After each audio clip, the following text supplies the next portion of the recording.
অজয় আর বিজয় নামে দুই ছেলে ছিল। তারা দুজনেই একই গ্রামে বাস করত। তারা স্কুলে পড়াশোনা করত। প্রতিদিন সকাল হলেই তারা একসাথে স্কুলে যেত। তাদের গ্রামের পরিবেশ ছিল খুবই শান্ত এবং সবুজে ঘেরা। স্কুল যাওয়ার পথটা ছিল গ্রামের মধ্য দিয়ে, যেখানে ধান ক্ষেতের সুশীতল বাতাস আর পাখির পূজন তাদের যাত্রাকে আরও মনোরম করে তুলত। প্রতিদিনের মতো একদিন সকালে অজয় তার বাড়ির সামনের উঠোনে দাঁড়িয়ে বিজয় এর জন্য অপেক্ষা করছিল। অজয় স্কুলে পৌঁছানোর জন্য সঠিক সময় দেখে বেরোত, কিন্তু বিজয় একটু দেরি করে। তাই অজয়কে প্রায় কিছুটা সময় অপেক্ষা করতে হয়। তারপর কিছুক্ষণ পরে বিজয় এলো এবং তারা দুজন একসাথে হাঁটতে শুরু করল। চল তাড়াতাড়ি হাঁটি, অনেক দেরি হয়ে গেছে, তাড়াতাড়ি স্কুলে পৌঁছাতে হবে। তাদের স্কুল যাওয়ার পথটা লম্বা ছিল না।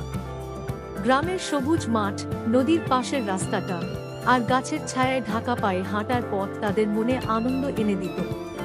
প্রতিদিনই তারা নতুন নতুন গল্প করত, কিন্তু আজকের গল্পটা একটু আলাদা ছিল। অজয় কিছুটা চিন্তিত দেখাচ্ছিল। বিজয় তাকে জিজ্ঞেস করল, কি রে, কি হয়েছে? এত চুপচাপ কেন? অজয় কিছুক্ষণ চুপ করে থাকল।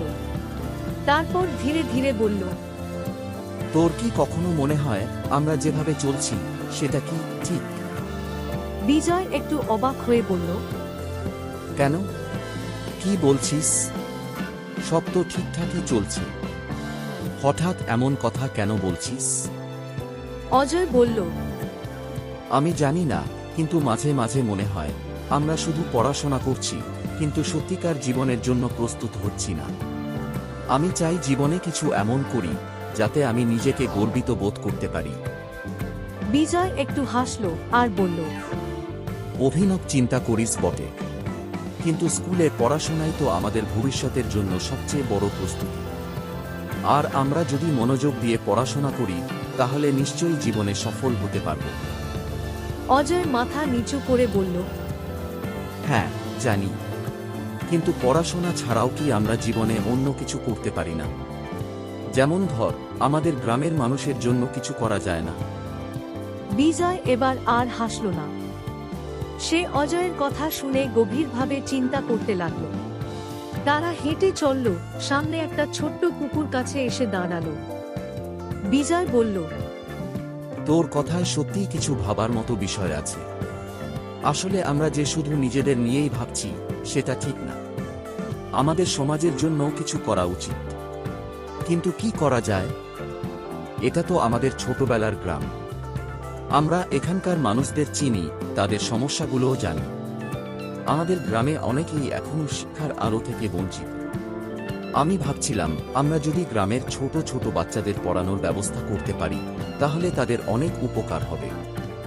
তারপর বিজয় আগ্রহ নিয়ে বলল, এটা দারুণ আইডিয়া। আমরা বিকেলে স্কুলের পরে কিছু সময় বাচ্চাদের পড়াতে পারি। এতে আমাদের নিজের পড়াশোনার ক্ষতি হবে না, আর গ্রামের ছোট বাচ্চারাও উপকৃত হবে। এই সিদ্ধান্ত নিয়ে তারা দুজনেই অনেক উৎসাহিত হয়ে উঠল। স্কুল যাওয়ার সেই পথেই তারা ঠিক করে ফেলল, বিকেলে গ্রামের বাচ্চাদের জন্য তারা একটা ছোট্ট শিক্ষার আসর বসাবে। এই ভাবনাটা তাদের ভেতরে এক নতুন উদ্দীপনা জাগিয়ে তুলল। তাদের যাত্রাটা হঠাৎ করে আরো আনন্দময় হয়ে উঠল। তারপর তারা স্কুলে পৌঁছে গেল। সেখানে গিয়ে পড়াশোনা করে বিকেল বেলা আবার বাড়ির দিকে আস্তে আস্তে গ্রামের সেই পুরনো বটগাছের নিচে গিয়ে দাঁড়াল, যেখানে ছোটবেলায় তারা নিজেরাও খেলতে আসত। কয়েকজন ছোট্ট ছেলে মেয়ে সেখানে খেলা করছিল। তাদের ডেকে বলল, এই যে বাচ্চারা, এদিকে এসো, তোমাদের সাথে কিছু কথা আছে। বলে তাদের ডেকে নিয়ে এলো এবং বলল, তোমরা কি পড়াশোনা করতে চাও? আমরা তোমাদের পড়াবো। শুরুতে শিশুরা একটু অবাক হয়ে গেল, কিন্তু অজয় আর বিজয়ের কথা শুনে তারাও আনন্দিত হল। এরপর থেকে প্রতিদিন বিকেলে অজয় ও বিজয় গ্রামের ছোট্ট শিশুদের পড়ানো শুরু করল।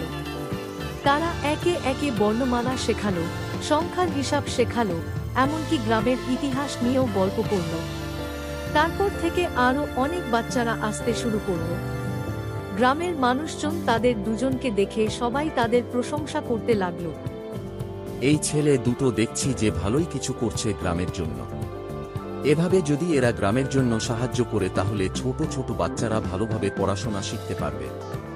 তারা বুঝতে পারল শুধু পড়াশোনা করাই জীবনের একমাত্র লক্ষ্য নয়, সমাজের জন্য কিছু করা, অন্যদের সাহায্য করাও জীবনের বড় দায়িত্ব। কিছুদিনের মধ্যেই অজয় আর বিজয়ের ছোট্ট শিক্ষা আসরটা বড় হয়ে উঠল। গ্রামের সবাই তাদের গর্বিতভাবে দেখত। তারা নিজেরাও বুঝতে পারল জীবনের সবচেয়ে বড় আনন্দ পাওয়া যায় অন্যের জীবনে পরিবর্তন আনতে পারার মাধ্যমে। এভাবে তারা প্রতিদিন বিকেল বেলা করে পাড়ার বাচ্চাদের পড়াতো এবং তারা দুজন সকালবেলা করে স্কুলে যেত। এটাই তাদের জীবনের সবচেয়ে বড় প্রকল্প হয়ে উঠল।